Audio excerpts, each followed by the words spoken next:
order. The meeting of the Community Redevelopment Agency.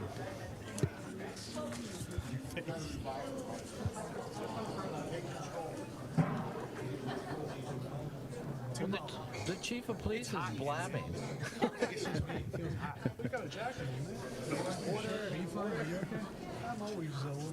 Could you take a seat, please? We're a little late getting this started. Sorry about that.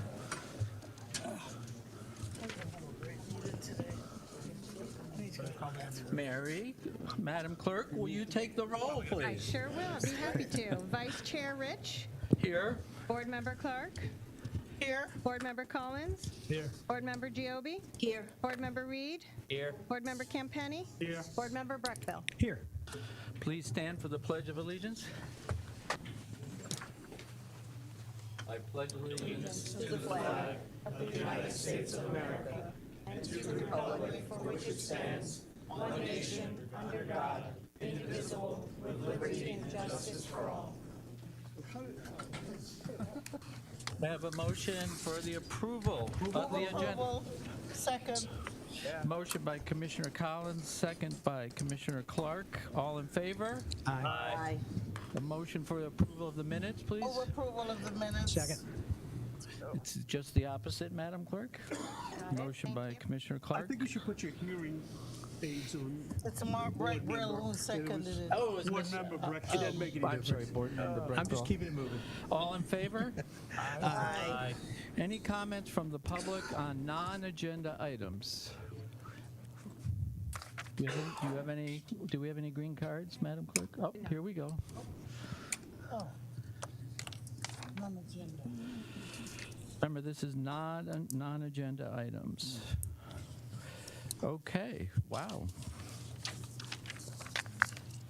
Deborah Harsh, please come to the microphone for 3 minutes. Thank you, Ms. Harsh. Good afternoon. Ms. Harsh, Could you speak pull into the mic I down? can't hear you.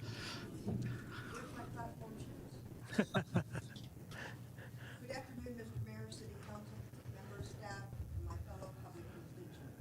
Thank you for this opportunity to view my opinion. I am Deborah Harsh. I'm a longtime resident and business owner for over 40 years in Martin County. The 1895 church has been a pet project for many years with me, and so has St. Monica's, the Bahamian church in East Stewart, for at least the last 15 years.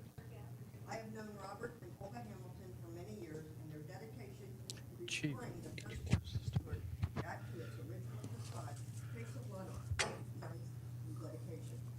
Whether it was building materials, paint, monetary, giving up my time, or making sure there was dinner at the end of the day, I was always there.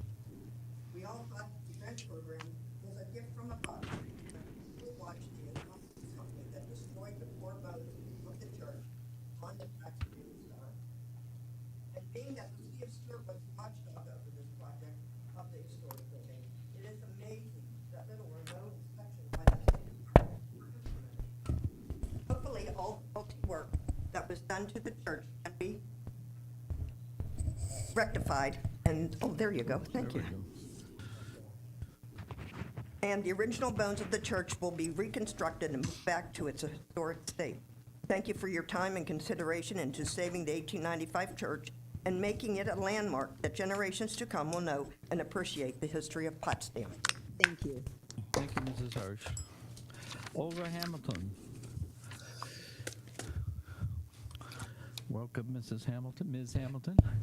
Thank you very much for giving me this opportunity, and I hope my accent or accidents, I speak with accidents. I'm very nervous. So my name is Olga Hamilton, and I'm a resident here, and my husband and I, we are the owners of the first community church built in Stewart in 1895. It's still here. It's the center of the first St. Mary's Church when it was. And since we bought that building, my husband and I, we were working on restorations. We had guests coming, and while we were working, we had guests coming not only from our area, but also from the area all over the United States. We had guests coming specifically to visit us from Germany because it was Germans who built the Stuart, the first settlers here, who put the Potsdam. Our church was built before Stuart became Stuart. And that's why this is history of this building. The first newspaper, the first newspaper, the Stuart Times, was established, founded in our building. And it was Will Stevens, founder of the Stuart newspaper, who first shouted out through his newspaper that Stuart had to be incorporated as a town of Palm Beach. Until 1914, it was a little village, it was community, it was like whatever it was that time. And finally it happened. And that's a very important history for our community that we try to preserve. The books, the records, and everything given us by Sandra Sorlow. We made a promise to Alice Lockhart when we decided to buy that building. We contacted Alice Lockhart and asked her, Alice, tell us more about that building. She sent us article. We got on the phone call. Her first question was, what are you going to do with that?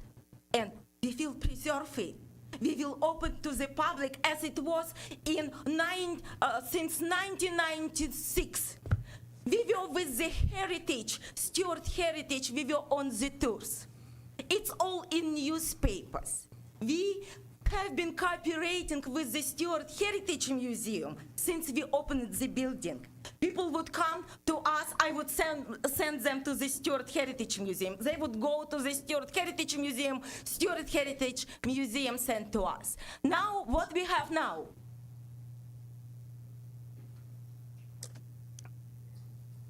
This is heartbreaking.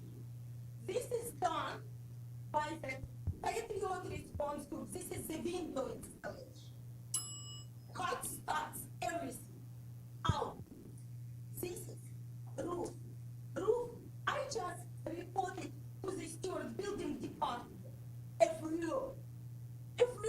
When they did not submit the full scope on the work, and now we are sitting with our roof ridge sealed over 120 Fahrenheit in Arctic, over 70 degrees humidity goes down on us. Okay, thank you, Ms. Hamilton. It doesn't work that way. It doesn't work that way. This is also an agenda item too, so. Okay. Presentation, there would be probably public comment later. So she'll have a And Ms. time. Hamilton, you have every opportunity to speak to the commissioners individually regarding this matter. Thank you. Your book Thank is you. here, Ms. Hamilton.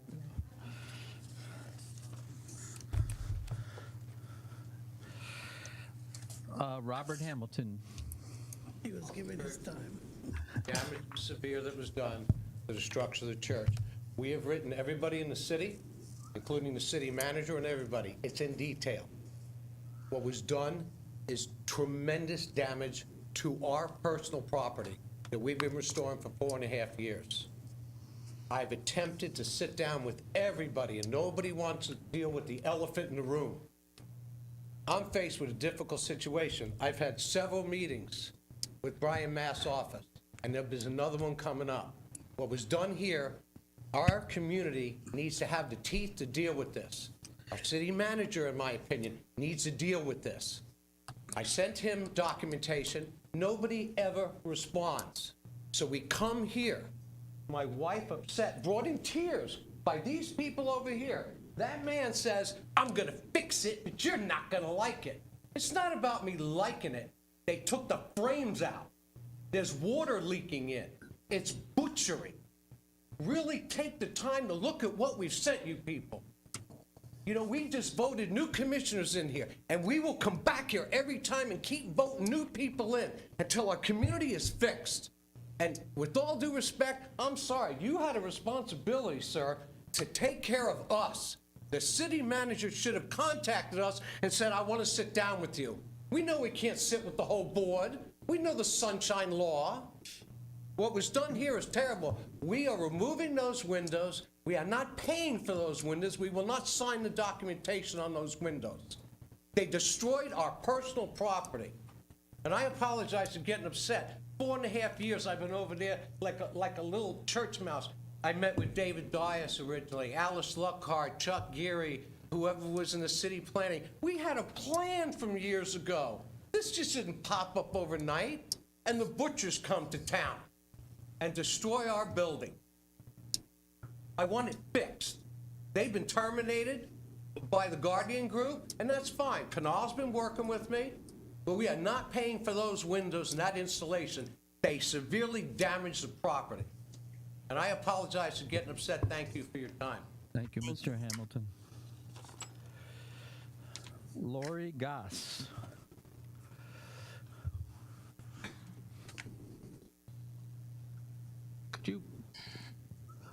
Good afternoon. Could you Thank please you for giving state me your the- name and Oh, your address my name when is- you begin, please?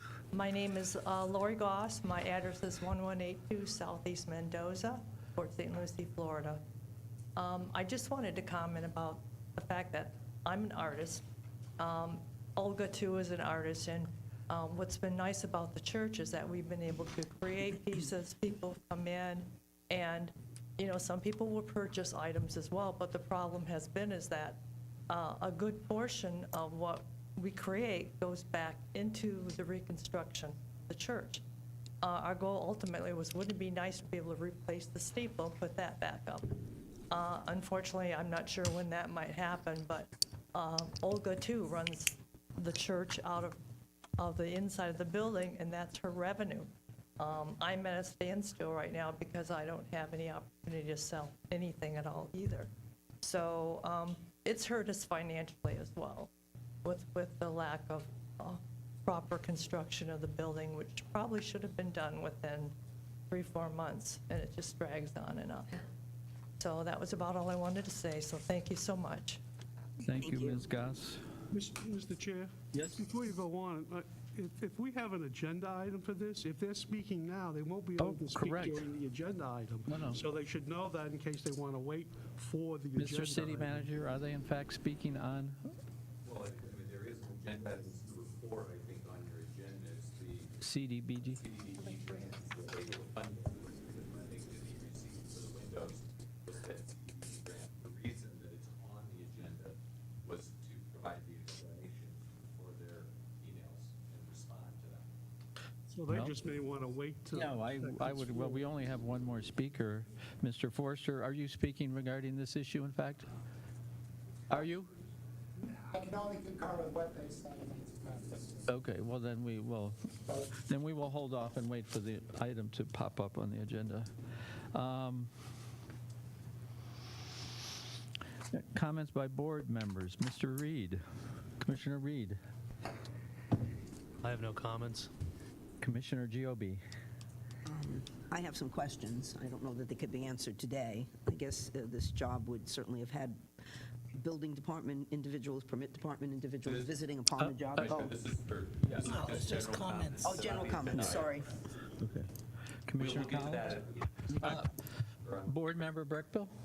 Yes, I just wanted to, I know it's probably been done, but to congratulate the two new commissioners, Sean and Laura, and also recognize the commissioners that dropped off and for their service for the years that they were involved.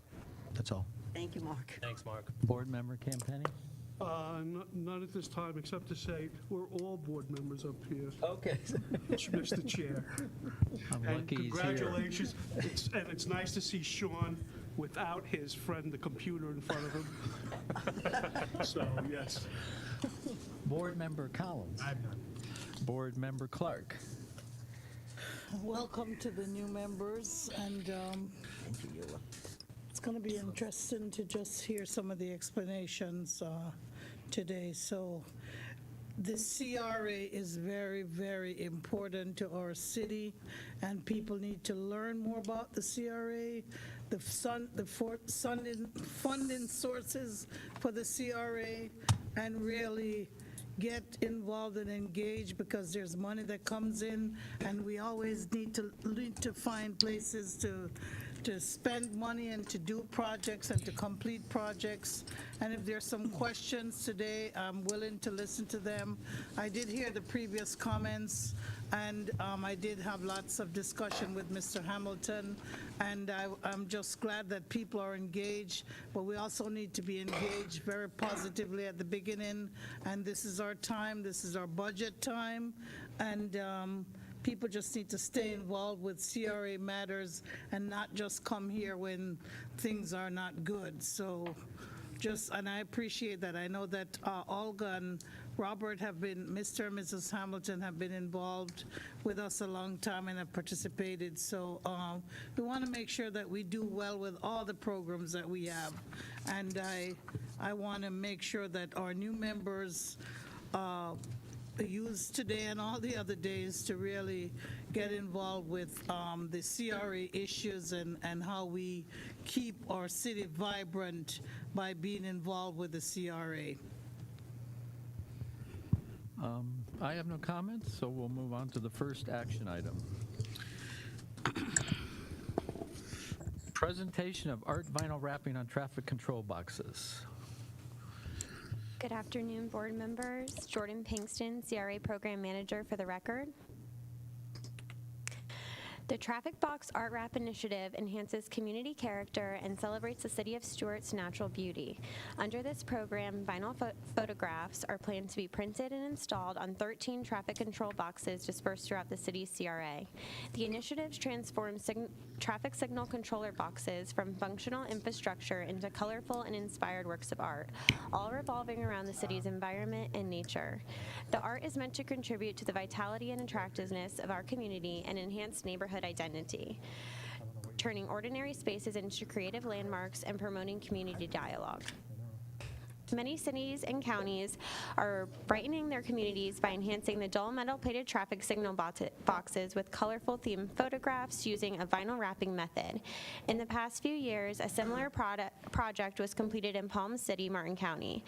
The project was initiated by a county commissioner of that district. The bird-themed photographs were donated by the county by a local business owner in Palm City to implement the project. Other neighboring cities, such as the City of Port St. Lucie and City of Fort Pierce, have also implemented similar projects. In 2020, Commissioner Eula Clark requested staff undertake a research regarding the potential of using vinyl wrapping artwork to enhance traffic signal boxes within the city limits. The wraps did not receive support from fellow commissioners at the time, but direction was given to keep it in a long-range plan. In 2023, the CRA gave staff direction to move forward with the process of designing and wrapping the traffic utility boxes within the CRA.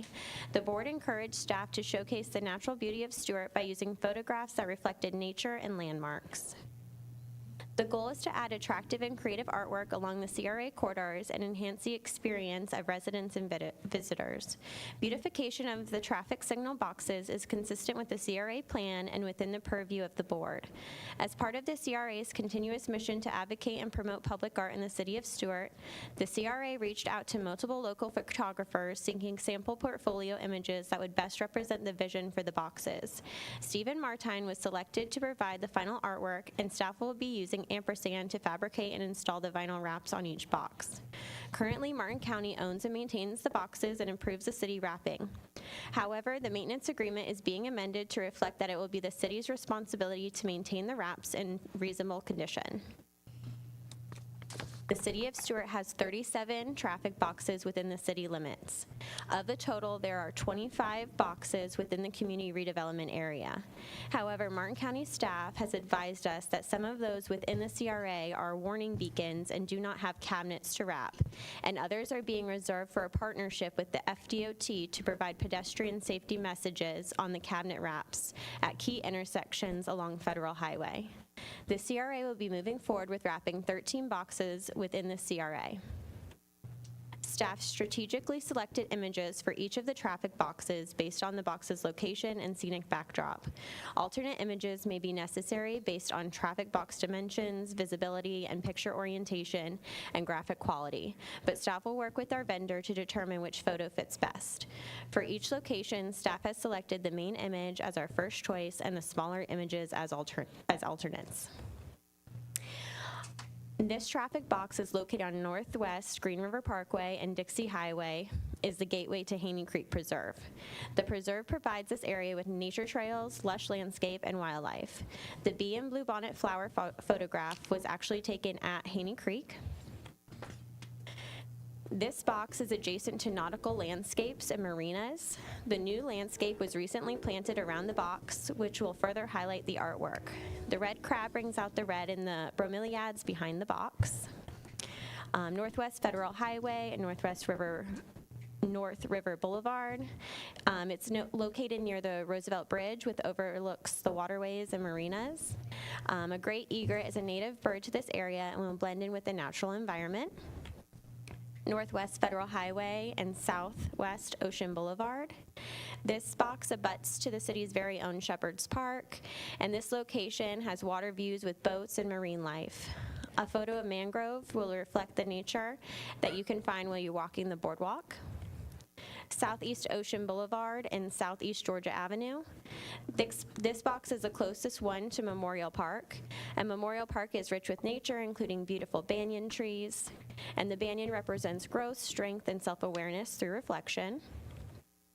Southeast Martin Luther King Jr. Boulevard and Southeast Lake Street, an entry point into the East Stewart community. Baseball has played an important role in the history of East Stewart, and staff thought we could showcase the importance of local sports and the Sailfish Ballpark on this specific box. Southwest Federal Highway and Palm City Road. Natural flowers and greenery will be cohesive with the surrounding backdrop. Southwest Federal Highway and Johnson Avenue. This one is located off the access point to the Creek Arts and Entertainment District. Johnson Avenue has a direct view of the water tower in the distance. Southwest Federal Highway and Southeast Central Parkway, located outside of the Martin County School District building. Pink bougainvillea brings a pop of color to the surrounding green landscape. Southeast Dixie Highway and Southeast Christie Way. A great egret is a native bird to this area and will blend in with the natural environment. Southeast Dixie Highway and Southeast Florida Street. This box is located closest to the airport, and ibis birds in flight simulate planes in the sky. Southeast Palm Beach Road and 10th Street. These flowers were photographed in the 10th Street garden down the street. The orange flowers complement the brick on the corresponding wall and simulate growth for the nearby school students. South Colorado Avenue and Southeast Federal Highway. This box is in a key location, acts as a gateway into downtown. Staff was able to work with the county and add this onto our list recently. The image gives you a glimpse of what you can experience in downtown Stewart. The water and greenery will blend in nicely with the surrounding landscaping, and it brings out Seacoast Bank's color palette. Federal Highway will lead you to the Roosevelt Bridge, which is also featured in this photo. City staff is excited to implement this project, as our traffic control boxes serve as an important infrastructure role in our community every day, but now the boxes will also serve as a piece of art. And this concludes staff presentation. Thank you. Board Member Clark? Yeah, I looked at them before, and then I'm looking at them again. On the Martin Luther King one, maybe it's just a bad picture of something at Sailfish Park, but because the mound is in the middle and it kind of takes up everything, you don't really see that blue overhead, and it doesn't do anything. We have the pond there with the water feature on MLK. We have poinciana trees. We have the East Stewart community sign there that I think that there could be something more reflective, or maybe a better picture of, can you put that up, please? Of Sailfish Ballpark, or we have something on the trucks that we had an artwork for our vehicles, which has the baseball players, but it's just like, sure, it's and kind of weird. It's because that blue stuff is so dark there. It's just not vibrant enough for me. So, okay, find something else. Poinciana tree. Board Member Campetti? So we are going to spend how much per wrap? About 2,000. No. It's actually It's up about. to the 38, sorry. It's okay. So the total cost, we budgeted 25,000, but it actually came out to only be about 12,000 total for the photography, installation, and fabrication. Okay, and then we have to install, is that including the That's installation? it. That encompasses Terrific. everything. And how long do they last? I've spoken to the City of Port St. Lucie and City of Fort Pierce. They say about 5 years. And then if we were to rewrap, it would only be $500 per box.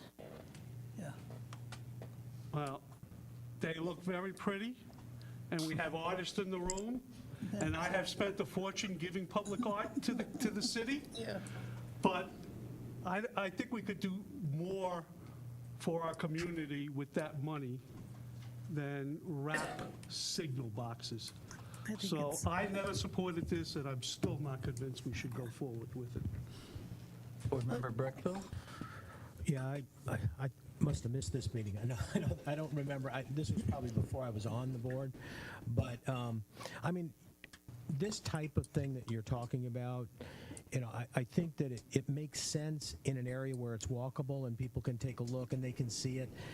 Some of these locations are remote enough that people are going to whiz by them. We're going to spend, whether it's $500 or $12,000, we're going to spend a lot of money on stuff that I think people aren't going to really see, and I think we could use that money someplace else to promote art and artists in other portions of the community. The other question I have is, we're taking over the maintenance on this thing from the county, and so, A, what's that going to cost in the long run? B, when they decide they want to fix something, and we've just wrapped it a year or 6 months ago, are we going to have to rewrap it? Are they going to be responsible for the rewrap? And some of those kind of things. I just see this as a whole when we start taking over some responsibility that the county had, and we're going to take it over as the city. That's all I'm saying. Jordan, would you like to respond to Board Member Breckville? Sure. I mean, if a wrap gets damaged, ultimately, yes, that would be the city's responsibility. You will see coming before you would be the amendment to the maintenance agreement for the traffic boxes to reflect adding these wraps. So, yes. Could I ask one other question? Did we go out for RFPs on this for both the wrap and the artwork itself? We did not know what to expect with the quote for the actual wraps themselves for the fabrication installation, so we did get the 3 written quotes for that, and we got 3 written quotes from the photographers as well, but it was under $5,000 for each, so an RFP wasn't needed. I would just like, if we're going to do something like this, I would like to make sure that we are using local artists, local businesses to get it done. Which we are. Yeah, We okay. are. Both are local. Board Member Reed? How many of these are we taking over from the county in the interlocal agreement to maintain and provide continuous operation of them? So we're not taking over operation of them. It would just simply be the maintenance of the wrap itself. So no other amendment is being made other than if the wrap itself is damaged. We are amending the agreement to maintain just the wrap, but there would be 13. In the interlocal agreement, line item number 4, it talks about the city to cost to maintain and provide continuous operation of all traffic signals in Exhibit A. So it does talk about maintaining them. Yeah, so that agreement isn't changing. We're just adding this additional language as the wraps themselves. We will take over that and just maintain the wraps. Nothing else is being changed in the agreement. It's just an amendment. So you're saying if that obligation is there, it already exists? Yes. Okay. Board Member Giobi? It only exists in the matter of the box itself, but now we're putting artwork on that we've paid for and it's being wrapped. So the thing I'm not comfortable with is that if someone from the county is working on the box or in the area near the box and they damage the wrap, we're responsible for it. Somehow, if it can be noted on their worksheet that they damaged it, then certainly they should be responsible for it, not us. The other thing is that we have such talented young people and adult artists in our community. I've been in cities where they have utilized, not on electrical boxes, but in other venues within the city where they display their teenage high schools do graphics and whatnot, and they've displayed their art, which is really nice to incorporate what our children are doing in the education system, and it's presented to the community. But that's just my 2 cents. Well, just to reiterate, these are in fact local artists, correct? We used a local photographer, Stephen Martine, for this. And of course, this does not preclude us from adopting the program that you mentioned here. Board Member Collins. Yes, to me, this is relatively nominal in terms of what it's going to cost at $12,000 for the visual impact. I think, especially the natural art has, when you're driving by. I like everything that you guys picked here, except, where was it? There was one I was going to sub out. Oh, the feed store. The feed store was a lower photo. Yeah. Okay, so if you don't mind, Commissioner, looking at the board right now. So we originally chose the feed store, and then the way it was kind of looked on the box doesn't work well. Yeah, so we had them do that as a rendering. I wanted a sample of nature and a scenic view and a building, and I would hate for you not to be able to see the whole building. It kind of cuts it off. You've sold me. Okay. That was all. I agree. This is a nominal cost, and what impresses me is the quality of these images. Now, the reproduction is just so impressive, and they are, in fact, very durable. And so I hope we can move forward with this. Any other comments, questions? If not, I'm sorry. No, I Board just want Member to say Campani. nominal costs do add up. So if this is not if this is not something the CRA, if we spend 12,000 here and 20,000 here and 30,000 there, what's our integration? What's the payback? Where are we going with this? And I just see us doing a lot of projects for nominal amounts, and I don't see where this integrates and how we're increasing value of the CRA. And it's all about taking what we have and making it more valuable. So I just don't see it. It's not, if we were doing real public art, I think we could get artists and really bring in public art, wrapping boxes. Let's do something with public art. So anyways, that's my 2 cents. You're not seeking action from us, you just wanted feedback? This was a presentation. Yeah. Okay. Could I just address one more? Sure. Back to the agreement where the county is not responsible for damaging the wrap, I think that somehow that should be a little tighter, where if they do damage it, they should repair it. I mean, each time we wrap it or have to rewrap it, it's a cost. Mr. Mortel, do you have any response to that comment? I think that we are loud and clear. Okay. The city attorney addressed that accordingly. I think it's going to come up in the regular commission meeting as well, and we can carry those comments forward. Okay, thank you. Right, moving on to item number 2, presentation. Are you going to do this? Oh, no, here comes. Main Street Buck Program by, apparently it's Pinal. Good afternoon. Pinal Gandhi Savdas, CRA Director. For the record, Main Street is actually launching this program. Candace is going to go through the program initiative. They are seeking CRA funds for the program, and that's why it's being presented to the CRA board. So staff will be looking for direction from the board whether to put this item in the CRA budget, which will be presented to the board next month. So I'll have Candace present the program.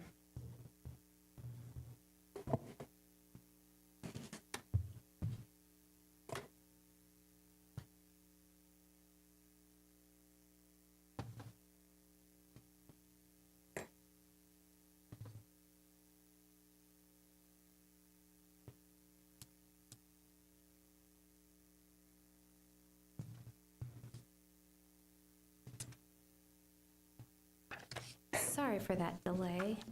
I'm Candace Callahan. I am the Executive Director for Stewart Main Street, just celebrating my 4th year in my role. And I wanted to go ahead and take the time to congratulate and welcome our new commissioners. I look forward to working with each of you to not only maintain our strong partnership and our vibrant downtown, but to help grow that in the future. And I'm going to go ahead and dive into it. Unfortunately, I did include some information, a little bit of background on our organization, so you kind of have a good foundation as to the presentation that we're going to be showing you. So Main Street is a 501c3 nonprofit organization. We are not a physical place, as some people might think. We do not have a street named after Main Street, but maybe in the future we might. But it's more of an adaptive framework that is used for revitalization and transformation of our historic district. It's a formula used to articulate a focused, deliberate path for strengthening our community and commercial district. A little bit of history of the Main Street organization. So Main Street America was established in 1980 under the National Trust for Historic Preservation. Then followed by that was our state program, Florida Main Street, which was founded in 1985 under our Florida Division of Historical Resources. And then Stewart Main Street, which was adopted by the city of Stewart back in 1987. So after 7 short years of National Main Street being established, Stewart Main Street was established. And we did that, well, the city did that, as a strategy to help our downtown, because as the heart of the community, unfortunately, it wasn't doing so good in the 80s for those of us who might have been there. There was a 60% vacancy rate in the downtown, and that's considered an unhealthy district. So within 5 years after adopting our program, that went down to a 0% vacancy rate. And we've maintained that for the most part for economic development and health of the downtown. We do belong, being an accredited Main Street program, we do belong to a network of more than 2,000 other Main Street communities across the country. So our network is wide, our resources are broad. So we offer a lot of support in a lot of various ways, which I'll be able to go into in the next few slides. And for this year, under new standards from Main Street America, we are now nationally accredited and also state accredited. So that's a little extra notch on our belt there. So this is our list of objectives. So we use the 4-point mission, which is through Main Street America, we have to stay accredited. We are reviewed annually by our national organization and our state organization. So these are just some examples of different programs or initiatives that we do in each pillar of our mission. And then as they work together, that's what we see a lot of our transformational strategies come through for our downtown. So you'll see promotion, economic vitality, design, and organization. Again, those are our 4 pillars of our mission, and then the various activities in each pillar. I was once asked by a commissioner, who does it the best? And that resonated with me because it's not about who does it the best. All Main Street programs are in different various stages of their revitalization efforts. So it's not exactly a fair question because we're all doing really great work. It's just who has stronger partnerships and more support to make those things happen quicker. Thankfully, our program, alongside the city, thanks to the city, we've been able to check a lot of those boxes very early on, which is why we're looked at as a leading organization in the country. And every Main Street program is, depending on their uniqueness and their needs of their community, is really what makes their mission, right? So moving forward. So with all of our objectives, our mission is to create and promote a positive downtown experience for residents, businesses, and visitors through community-driven, preservation-based economic development. And that's a lot, right? So really, what does that mean? So I like to always consider us as the nucleus or the liaison for the city of Stewart. We help advocate while educating the public. We create and maintain a gathering place for shared prosperity and memories, inviting and engaging generations after us to appreciate our city's history. And most recently, I came up with this. So it's not just about representing and maintaining and protecting, but it's also what our tagline says. It's embracing the future while preserving the past. So I don't know if you saw, but one of our pillars does have some historic preservation on efforts on there as well. I won't bore you by going through our impressive resume, but here are some projects that we have helped the city with over the years. I'll fast forward up into, well, one of my favorite projects was the Colorado Avenue Diet. So if you remember Colorado Avenue way back in the day, that was kind of an elbow street that you took to get to downtown, but because of the work that we helped with the city with on that project, that road diet to make it drivable, a little bit walkable, a little bit prettier, that work has helped that district thrive, and now they have their own art and entertainment district. Those businesses are doing really well down there. So these are the projects that we helped the CRA with and city leadership with. But fast forward to present day, Flagler Center, I'm sure you're all aware of that wonderful space. We currently operate that building, and I will tell you that that has become an essential part of our fundraising strategy for our organization, which again, that money just goes right back into the downtown and helping our businesses and our community enjoy their downtown. And then we have our market, which is our farmers market that's held every Sunday. We took that over in July of 2021. It is one of the hardest things I've ever done in my career, but it's one of the most proudest things I've ever done in my career. In 2022, we helped the city submit a grant to the state where we received, as Main Street, 100% of the funding to help update our historic property survey that hadn't been updated since 1991. And then the next phase of that just announced last month that we have received a second grant at the $25,000 level to help the city receive the historic designation for the downtown.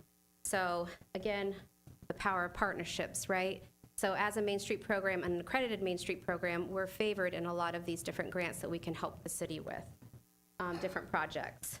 And then I think that brings me to our community events, something that we're most known for. We have a very robust calendar of events.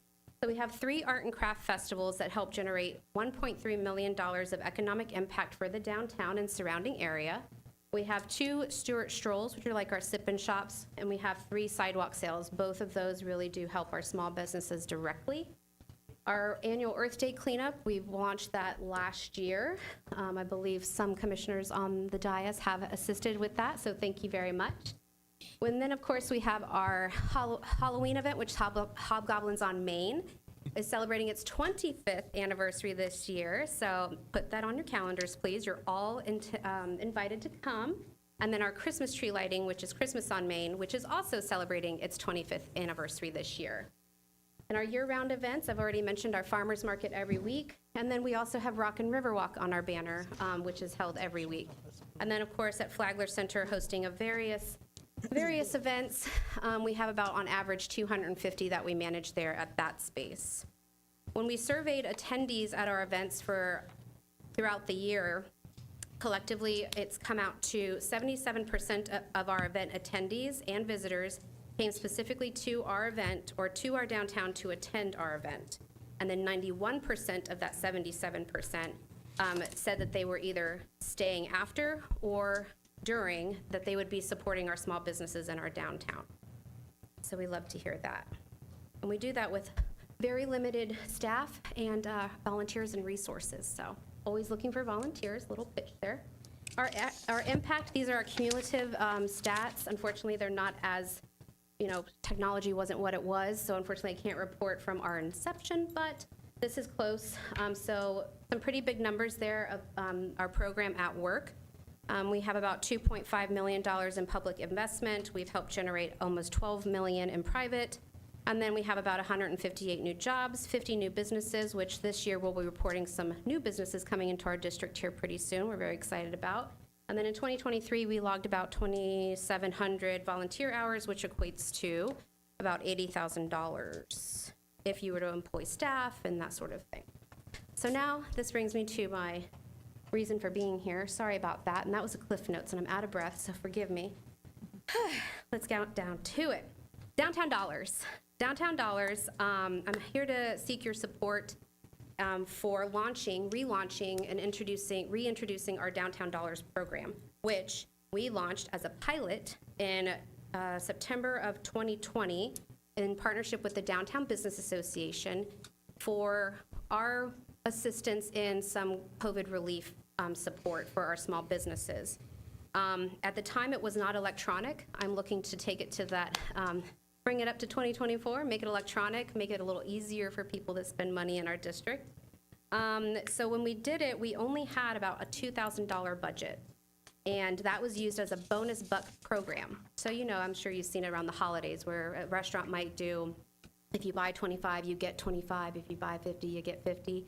So that $2,000 was used as just the bonus buck program. Our organizations had absorbed all the cost, obviously, of advertising, to help gain awareness of that program, the design work, the advertisements that we had to print and design. So all of that, the management of it, because again, it was not electronic, it was paper, little Excel sheets here and there. So that was labor intensive. So all of that cost was absorbed by our organization, and 100% of the sales plus all the bonus bucks went strictly to the businesses. Nothing came out of those funds to help offset our expenses. So it only took us 2 weeks to go through that extra $2,000. So that kind of proved to us that, oh, we might be onto something here. It was very well supported by our commission at the time, our city leadership, our businesses were very appreciative, and even our customers that bought the gift certificates, they thought it was a really great program, and they have asked when we were going to bring it back. So here we are, hoping for a little bit more funding, which we can make an even bigger impact. And I included a slide of benefits, but I think we all understand the benefits. We know the benefits, but my favorite one is that it's an immediate cash flow into our businesses. So you can review those at your leisure. Downtown gift cards. So we are going to be partnering, like I said, we're going to make it electronic. So we're going to be partnering with a third-party program called Yifty. It is used by thousands of other Main Street programs and other municipalities. Some cities have adopted it themselves. Some Chamber of Commerces have done it. But us being in the historic downtown, we're going to help launch this with Yifty. So it's all electronic. They can be purchased on our website, and then you get live updates as you spend the funds on your gift cards. Let's see, what else do I have there? That I did include a extra, instead of me changing my presentation, I did give little flyers that have the QR codes. To give you an example, it's not live yet for purchase, obviously. We're hoping to launch pretty soon for the holiday season, but one QR code will take you to our website landing page for the gift card program, and then it even includes a merchant sign-up form, so those in our service area in the downtown will be able to sign up to be a participant, and it doesn't cost them anything to join. They're just allowing me to help promote the downtown and their businesses. And then the other QR code is the landing page that takes you to the actual Yifty platform site where the link takes you to purchase. So I don't know about you, but I don't know an investment like this that gets you this kind of return that quickly. So we're asking for a $30,000 investment, and we're going to help turn that into $180,000 of impact for the downtown businesses. And again, 100% of that is not coming from those bonus $30,000. The admin costs are coming from our organization. And I did have, I thought, I think that's it. That's it. That's all I have. But I'm able to take questions, I think. Is that it, Questions? Candace? Yes. Board Member Collins. So this program that you're proposing is going to benefit participating businesses? Yes, sir. That's what I saw. Yes, the great thing, I'm sorry to interrupt. The Sure. great thing about the program, partnering with Yifty, is when a business participates, they say, hey, I want to sign up. They get their own customized merchant card. I sign them up, I get them programmed. The bank talks directly to their bank, so I don't have to be in that exchange. And then once they've swiped their card and they're officially signed up as a participating merchant, it creates a geofence around the downtown so that MasterCard can't be used at the mall. It can't be used at Harbor Bay. It can't be used at restaurants across on US 1 there. So it strictly stays in the downtown. So I'm a small business guy, but it does concern me that we would be, I guess I would say, I don't really necessarily think it's a role of government to be purchasing gift cards for the downtown businesses through the CRA.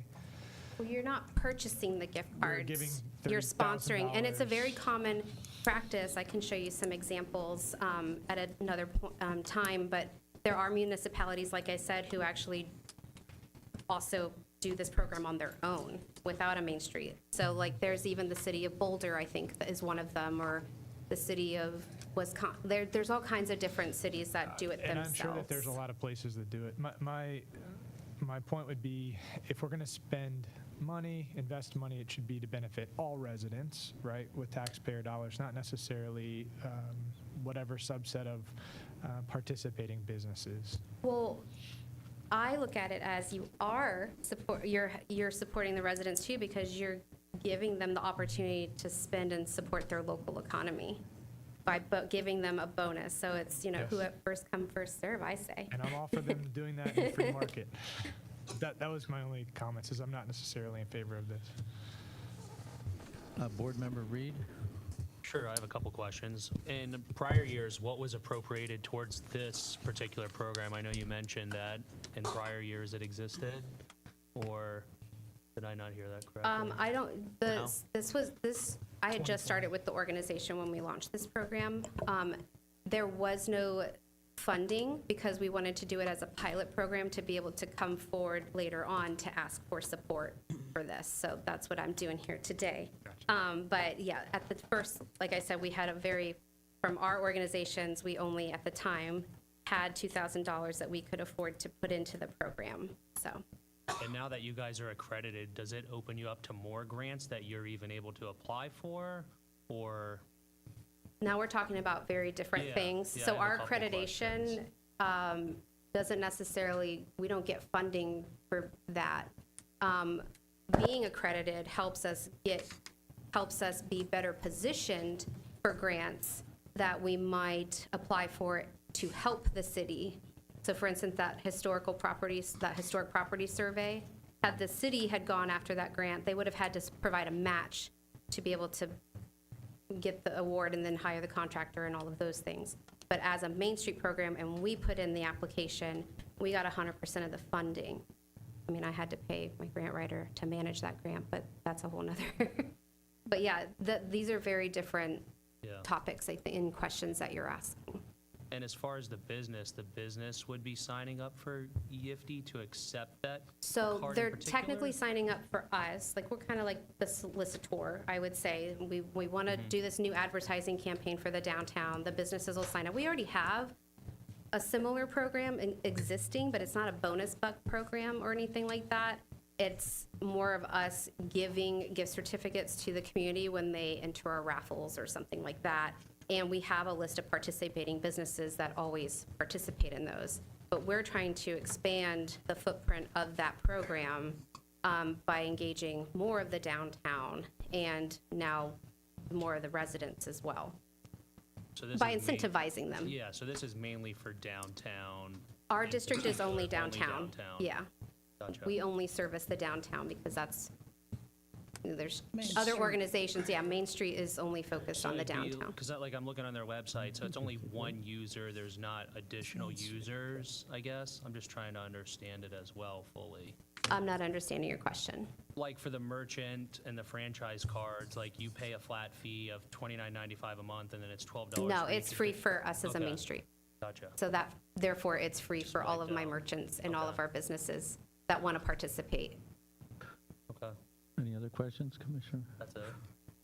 Candace, I'm not sure you made this clear. Yes, So sir. how it works for those of us who would purchase the card, if I purchase a card for $100, how much value will I actually get credited on that So card? you get 2 separate gift cards. You'll get one for the 100 and then the second one with the bonus bucks. So you could gift that second one. So for or those who choose to take advantage of this, and spend $100. They'll have $200 to spend downtown. Yeah. Are both cards, well, I know the one card is geo-restricted. Oh, but they'll are both be cards- geo, yes. Okay, they're both geo-restricted. Yes, sir. And it's not limited to the citizens of Stewart. Anybody can buy these. I mean, we all know that a lot of people Yeah, outside of our area love downtown Stewart. the So we would benefit hope to that the that brings individual is they're visitors. doubling their money. Correct. And the benefits to downtown are That's obvious. correct. Okay, I just wanted to make that clear. Yes, sir. Sorry about that. Board Member GOB, do you have any questions? I had the same question that Sean did, which is about the fee, but you're saying there is no fee because the businesses downtown would be connected through you. So there's no fee for this. That's correct. So basically, what I'm understanding is we're subsidizing, the city is subsidizing the bonus, the extra bonus box. You're sponsoring, yeah, the bonus bucks. Yep. Okay. And just a sidebar, you had put on your projects as downtown dollars for COVID relief.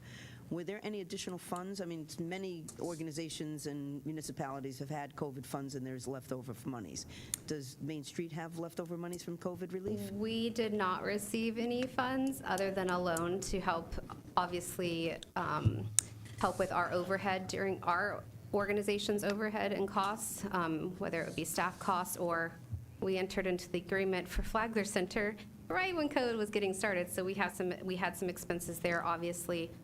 So that we did receive a loan, like I mentioned, but that was kept in reserves, and now that's being paid back. Okay, I So just we paid misunderstood. It sounded like the Main Street received a relief funds No, from no, no, COVID, no. but you really just were able to. We were able to try to help the businesses just using some funds that we had in our, yes, And reserves. so you took a loan. Now, many of those COVID loans were forgiven at the end.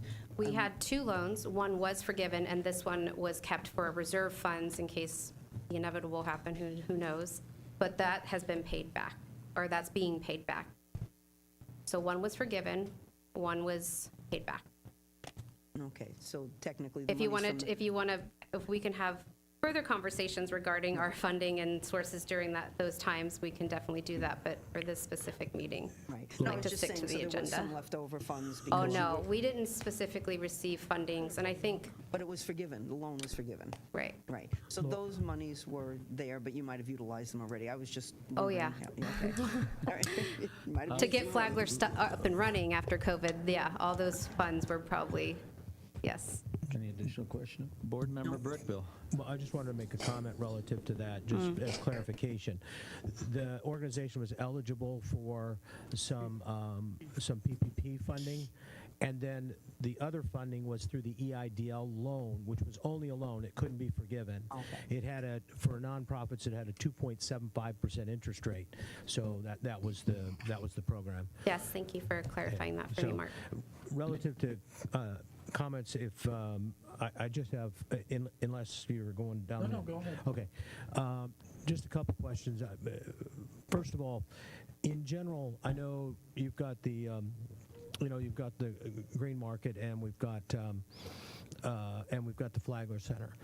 The money from the Flagler Center goes back into what? Into refurbishing that building, or where does any money that's over there go to? Just fund the organization, right? Yeah, whatever those Okay. whatever our program expenses are, yeah. So What we've got about- rent, we've got utilities to pay, we have advertising Right. that we do for the What market, about for the market? downtown. What about any market profit from the market? Where does that go? Does that get pushed back through in? I Again, thought that- some of that money was it's supposed to all go back to the city. They're all functions of Stewart Main Street. So whether it's Rockin', Flagler, or the market, those funds, those programs are supposed to help generate money for the organization to fulfill our mission, which I just went over. So that's to help the entire downtown. That is our district. That's our service area. And then, of course, any extra revenue that we receive are to help fund programs like I'm presenting today. Because again, there's going to be a hefty cost with us doing this program for the downtown. So just like there's costs running Flagler, there's costs running the market. There's no additional revenue, unfortunately, coming from the market because there's only one revenue source, which are the vendor fees, and that just goes straight into paying a staffer on Sundays, to paying advertising. Thank you. Yeah, I'm not Let sure me we get- should review the. No, Thank you. I thought that there were some dollars that were going back that we could redirect from a budget The item is standpoint. specifically additional expenditure by the commission Right, and- for a Main Street Buck program. Right, and I agree with Board Member Collins on this, in that I personally have a problem with the city spending money, to support programs for private businesses. That's something that they should, and particularly when they're not residents of Stewart or even potentially Martin County, because some of these benefits, as you pointed out, are going to go to people who live outside the area. And so from my perspective, normally I would be opposed to this kind of program. As I said at our CRA meeting, CRB meeting, that in this case, I know that local businesses to some degree are struggling. We have some strain on the street right now, and that's happening. And so I wouldn't like to see this be a permanent program, but personally I can understand doing it now because of some of the stress that people are facing right now in the downtown businesses. And the property owners may have come out pretty well, but the downtown businesses have seen increased rents and are stressed right now from a financial standpoint. So from my perspective, I only favor it because of its immediate benefit on a one-time basis, but that's just my comment. Mr. Chair? Board Member Campenny. The CRB approved this program 5-1. I voted to approve it, but I'm not so sure it's the best use of funds. I'm like Board Member Collins. I don't know and I just don't know why we would do this. And I don't know, where did you get your 6-to-1 payback? Where's that figure come from? So we multiply the amount of gift cards that would be sold, and then basic math, we just multiply it by the bonus funds, the gift back. Yeah. It's math. Okay. It's easy math. Multiply, you carry the That's my two, CPA you math I know. was talking about.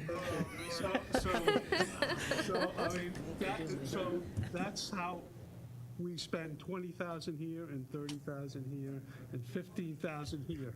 It didn't take long to get to the next nominal, did it? Board Member Clark.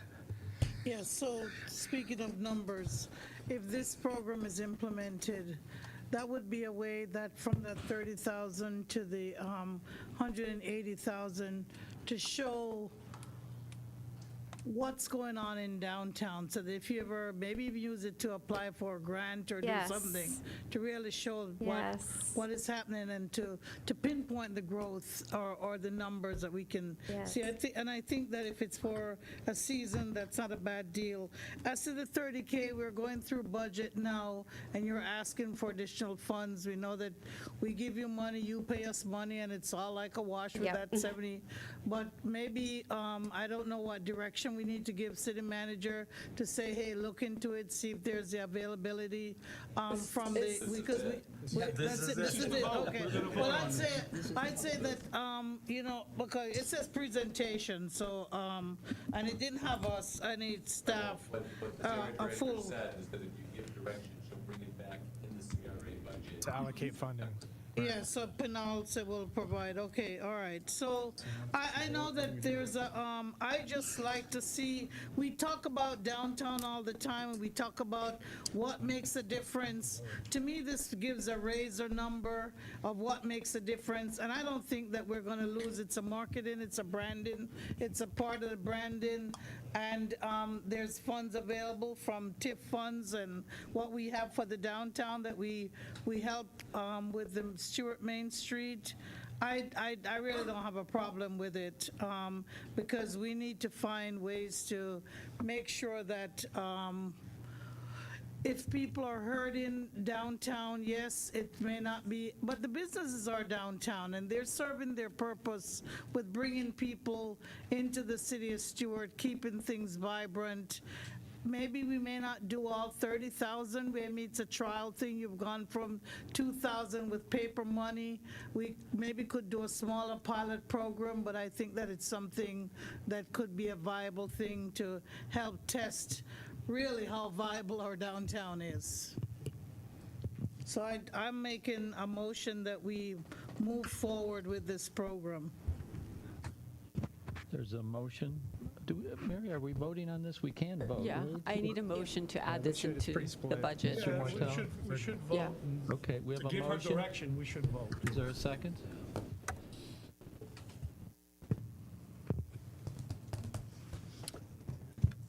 The motion fails.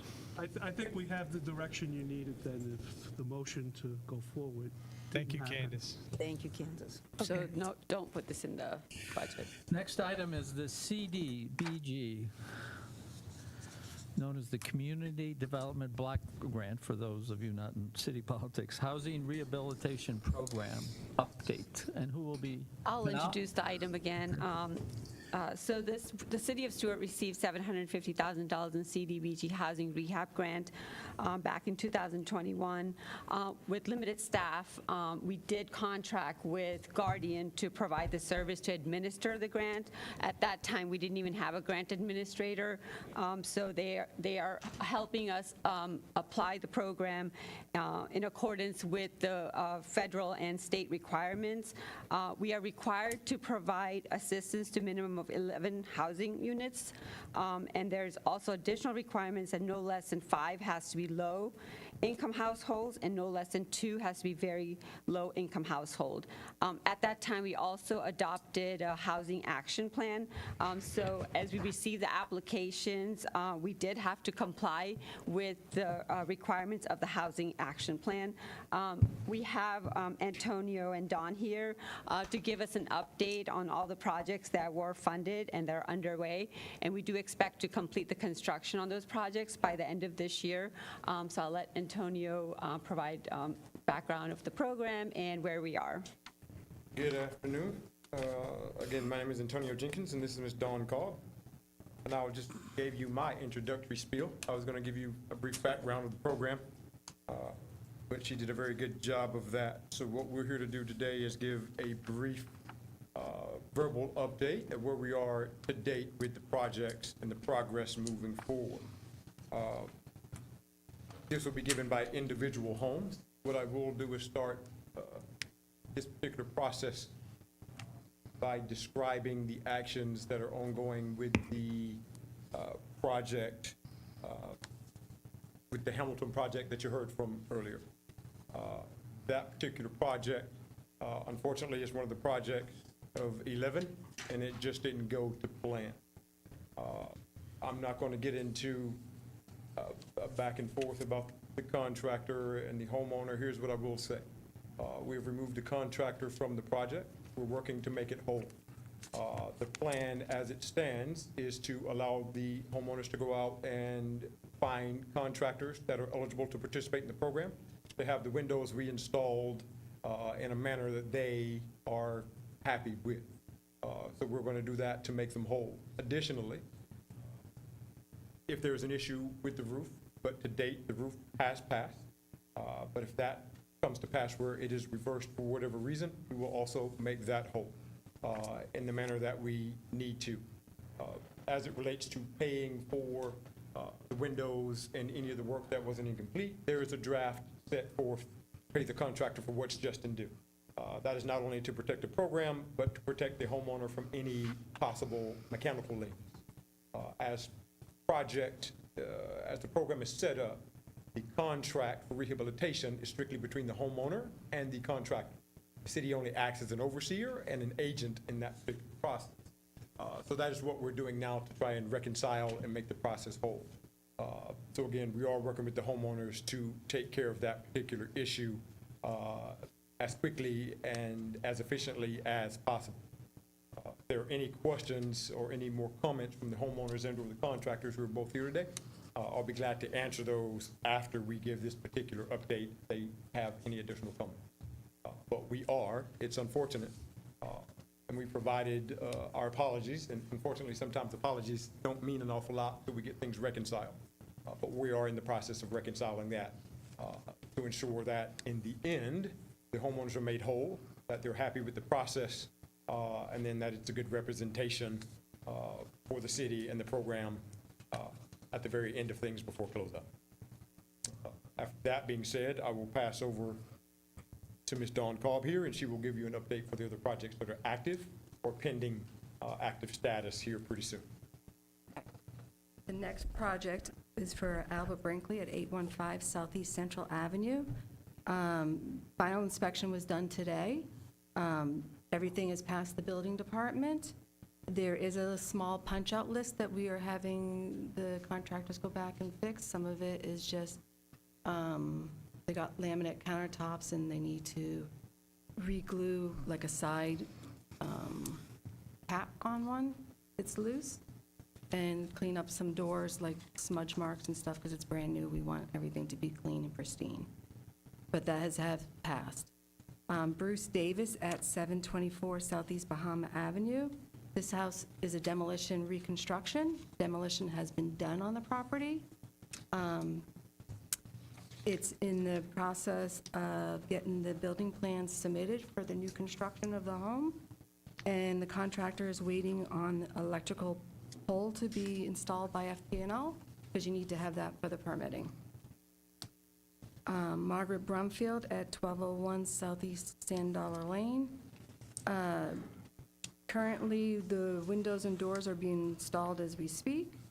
There is a change order for electrical and plumbing work that needs to be done, and they're starting to work on the plumbing and electrical work on that change order starting on Thursday, and the roof replacement on that home has been inspected and has been passed. Nellie Rutledge at 930 Southeast Bahama Avenue. That is the house that caught on fire in 4th of July weekend. Her electric scooter battery exploded. The house was pretty much, it's been totaled. She signed a form to be off the program because our homeowner's insurance is going to take over and rebuild her a new home. Helen McBride at 921 Southeast Flamingo. Her home has also been completed. She did have by plantation shutter that was damaged. The contractor has advised me that he'll be there by the end of this week to install it, but everything else has been completed and is past inspection. And Vernon Davis, they're at 902 Southeast Hall Street. The contract was signed on July 12th, and the contractor is in the process of pulling the permits. Willie Dickens at 907 Southeast Hall Street. Contract was also signed on July 12th. Electrical inspection was performed. The contractor is waiting on the report from the electrician. The roof is scheduled for installation in 2 weeks, and windows have been ordered and are anticipated being received in 6 weeks. Janice Delancey at 918 Southeast Tarpon Avenue. DEO just gave us site approval. For these homes, not only do applicants have to apply, the homes have to also be approved by DEO, and we do what they call environmental. Environmental is, Florida Commerce. I'm so used to DEO, but Florida Commerce approves it. Tier 2s consist of airplane noise, train noise, car noise, eagle nest, what they call hazard materials. How far away is gas tanks? There's a whole bunch of stuff that's involved. They just finally gave us approval, so we'll be setting up contract signing probably in the when I say near future, probably about 2-3 weeks. Ava Wiley was also just recently approved by DEO, and we'll also be setting up, and that's at 1616 Southeast Apache, and we'll be doing contract signing at the same time as the other house. And then we have Brenda Langston at 716 Southeast Avenue. Commerce is requesting additional documentation from an engineer prior to that site approval. They're asking, that house is a tear-down replacement, and 2 buildings over inside of one building, there is a tank of some sorts. We had to get an engineer saying that in between, inside a building, and then there's another building next to it that's metal.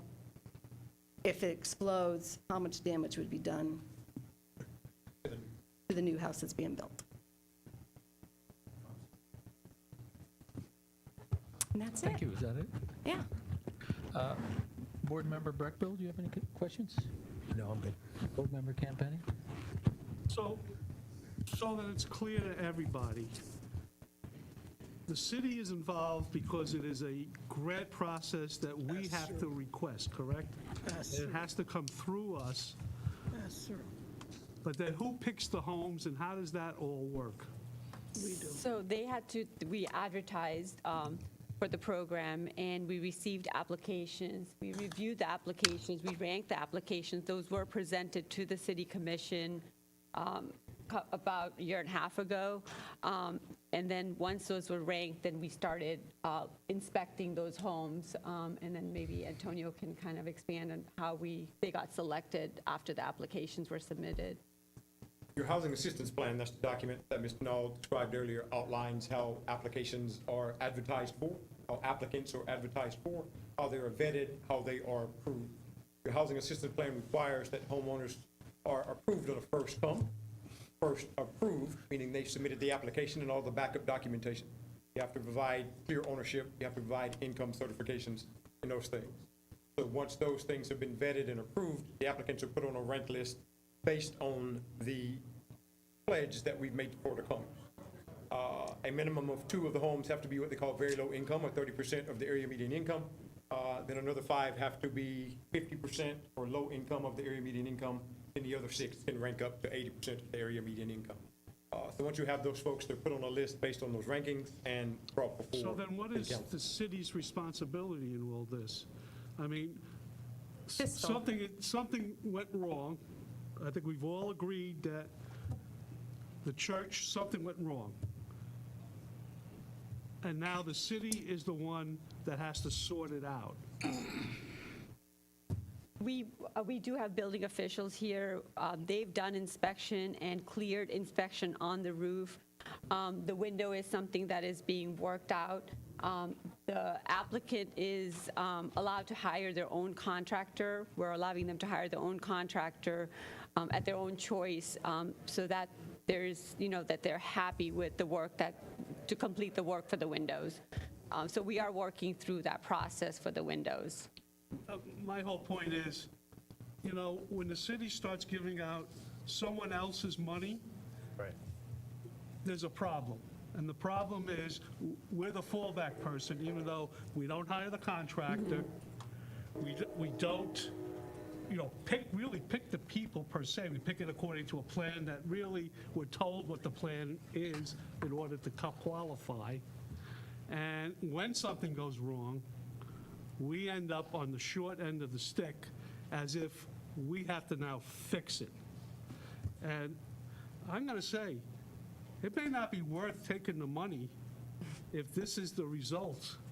And maybe this is 1 out of 10 homes or whatever it was, but gee, I mean, I think Olga hates us. She doesn't have any hate in her heart. Well, here's what I will say. These programs do a lot of good in the community. Yes. All programs, all projects, unfortunately, just don't go to plan. Excuse me, sir. Excuse me, sir. All projects don't go to plan. This happens to be one. Part of the reason you hire a consultant is to get out there in the field and to reconcile these particular issues. There is damage done to the home. There were attempts to reconcile it with the contractor of record before it was determined that the relationship was just irreconcilable. And at this particular point, it was best to move forward, which is what we're in the process of doing here. Again, like I said, I won't get into the fight of it or the mudslinging of it. My job is to reconcile it, and that's what we're doing here.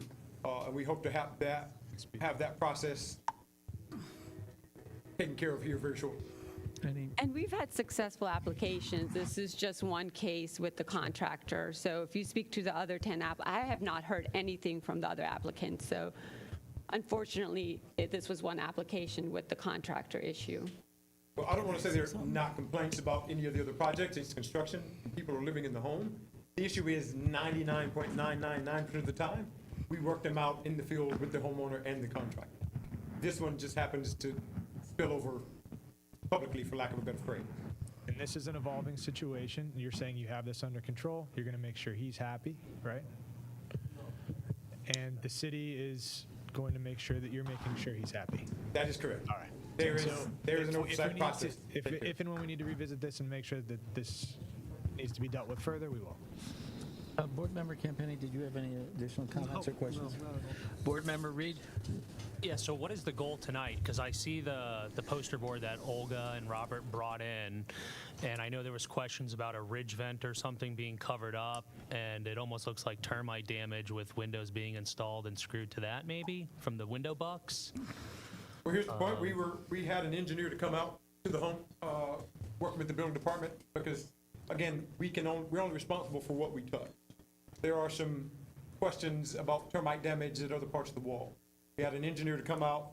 That process, for a number of different reasons, didn't work itself out. At that particular point, that's when we decided the relationship between the contractor and the homeowner was irretrievable, and we needed to move in a different direction so that we don't have an ongoing escalating situation here. So again, those are the things that we were in the process of reconciling before the relationship was just broken to the point of where it's just going to not be good for anybody involved at that particular point. Any additional comments or questions? Who was the engineer? Board Member Reed? Just a random engineer. We wanted to make sure they weren't affiliated with the program, the homeowner, or anybody involved. He is not here. He didn't even get a chance to make it out of the car. Do you have his name or? We'll let the contractor, if they want to speak, we'll get up and let them and speak the name of the engineer. Can I just say something? Are you done? You certainly may, Board Member Clark. No, go ahead. I know that we try our hardest to make sure that CDBG dollars go to the best programs to enhance our community.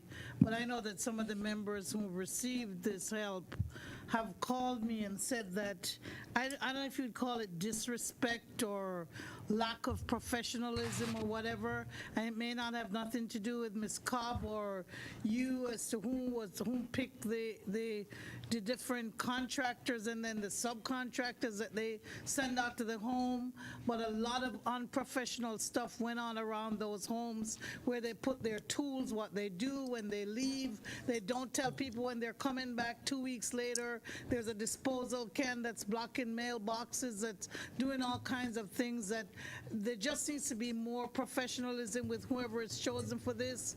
And the other thing is that this is like almost 2 years, and somebody should have said something or come to us, whether with a quarterly report or whatever. It took so long after the first time when people were brought in here and given the instructions to put their applications together, and then the 11 people were chosen. It took so long to get started. I don't know if it was lack of materials or getting over COVID or whatever was going on, but it's just been going on for so long. I appreciate the people who've had problems. I want to see programs succeed, but I just want to make sure that if there are contractors in here, or if we do anything in the future with any contractors, that we really put them to the fire and let them know that when they're going to do something with the city of Stuart, where money's being passed through and it's happening in our city, our people shouldn't have to go there and deny every time because the work is so bad. So we need to have things. Yes, there are times when maybe our building contractors may, it's not that they're going to pass everything, but they need to make sure that the work is not shoddy. That's their job.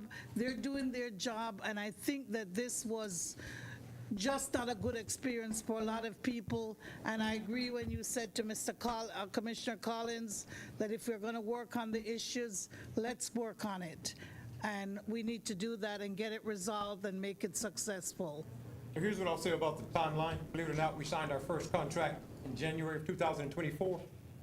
The time preceding that is just the upfront time it takes to get the grant up and running. There are a lot of processes that you have to go through with the state to get the grant up and running. Although we received the grant in 2022, again, we didn't sign our first construction contract until January of 2024. Was it 24? Was it 23? Oh, no, just recent. Yeah, it was 23, probably, Yeah, I think it was November, I think it was November 23 when we signed. Okay, so that was very recently is when we signed our first set of contracts because it's the process that you have to go through. As I All of say, the- we are still waiting on one to clear commerce. Yeah, it's a lot of environmental and a lot of paperwork and a lot of things that need to happen. As it relates to the experience that some of the homeowners have had, I will take the blame for that because I am your project manager that you hired through your consultant. I have been in constant contact with the contractors and the homeowners. Like I said, not all complaints, not every project is going 100% smoothly, but 99.9% of them are taken care of in the field. Just before we were here today, we visited every project, including the project with the dumpster. Didn't know that was an issue until last week. Didn't know if I'm not told these things, I unfortunately, I can't read minds sometimes. So if I show up at the house and you tell me everything is good, and then all of a sudden everything is not good, I can only go based off the information that I see. Some of these projects have moved slower than I would like, much slower than I would have liked them to. I'm not gonna sugarcoat that. Again, that means I need to be better, is what that means. Again, Okay. I have visited the contractor. We need to move on, so thank you for that response. Board Member Giobi?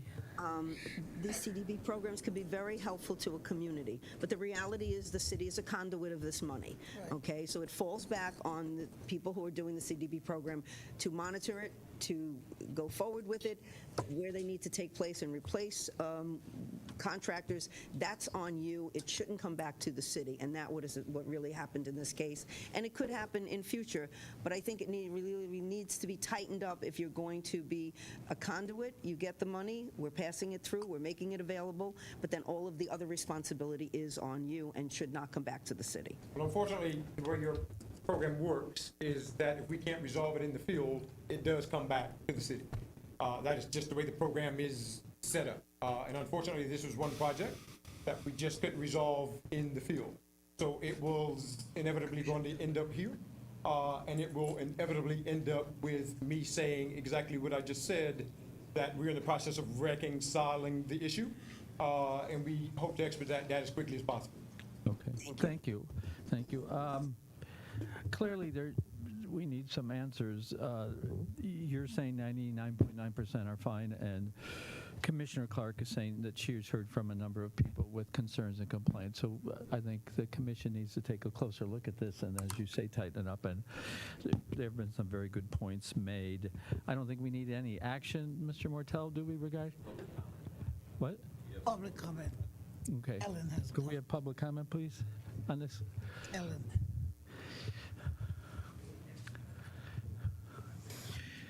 Ms. McBride. Yes. Some people won't like what I'm going to say, but I'm Helen McBride. I was part of this program. And there were two contractors when I came. It was right here, we had the meeting. One was more expensive, one was cheap. I picked the more expensive. Mr. DeSantis was my contractor. And these two people were here, that stand on here, they were great. But for a point of clarification, when I signed the contract, it was explained to me, after they finished, if I sell the house, I pay back all that money. If I rent out my house, I pay back all that money. Now, when I die, I don't have to pay you back the money, which is, I'm not here. But I just want to say, I felt bad for the other 5 people that were in this room and signed the contractor with the cheap guy. Well, I'm going to say cheap, the lower price guy. they got terrible service because they were all coming to me and asking me. And I remember Mr. Brinkley, he came, he said, "How you doing with it, Mrs. McBride?" "Oh," I said, "they've been finished for the last 3 weeks. We're done and finished." Except, like she said, they broke the shutter, but they're going to replace the shutter. Of course, the shutter is quite old, when we put them in. Lowe's had to order it, and then it was on back order. But this program, I didn't know about it because I come to the meetings, and when the man explained it to me, I thought, why not try? He asked me to try. He said, "We need more middle-income people." But if you go and have, like, I thought 16 years ago, I thought I paid some guy to put impact windows in. He didn't. I paid him quite a bit of money. This program, as soon as they found out my windows weren't impact, they put the impact windows in, did a beautiful job. And they went above and beyond because I'm by myself and I am handicapped. They did above and beyond, moving the furniture, taking things down. This is a fantastic program. But if you just think someone's going to come into your house and do anything, or your church, you have to have someone right there watching them. Like when we built our house on Flamingo Avenue, I dropped the kids off at Parker. I always came down to Flamingo to see what the men were doing that work day. So when you sign a contract, you just can't say back, "Oh, the city's going to take care of it." That's their job. You have to have someone there. Ask your neighbor, ask a friend. I asked my neighbor because one day I couldn't be there, but they always call the day before. Because one day, and I said, "Oh, Mr. DeSantis, I'm not going to be home. What can we do?" "No problem, Mrs. McBride. When is it convenient for you for my workmen to be there?" So this is a fantastic program. And these two people that were standing here, she was a saint. Because in the beginning, I was a little nervous. I was very nervous. I wasn't a little. I called. She came right over, explained everything. So the program itself is good. Unfortunately, the church went with the wrong contractor. Now, I know the government site who ask questions are no longer doing business with that person. But that's his fault, their fault. Thank you. Thank you, Ms. McBride. Is it just these two? It is. They gave public comment during public Yeah, comment, so that's up to you. Mr. and Mrs. Hamilton, you both, it was my error, and I apologize for that. But you did make comment regarding this item. If you have, and perhaps if just one of you, because we're way over time here, if just one of you could speak to your concerns, or is it necessary?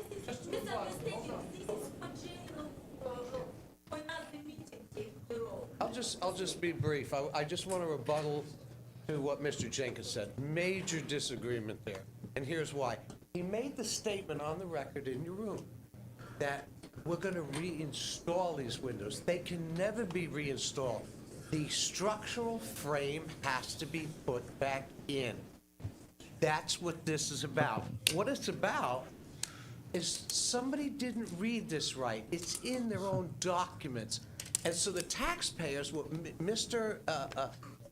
Wants us to do is let them get paid, then use the rest of our grant money to hire and get another set of windows put in and get the framework fixed. So the taxpayers got paid twice. And he tells me, well, you can donate them then.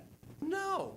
They knew what they did when they did it, and we objected. And there was another businessman who we had asked to come to give us an estimate.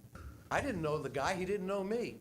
He saw how we were treated, how he treated my wife, and how belligerent they were, and how they were going to forcefully do it, and there was nothing we could do or the city could do about it.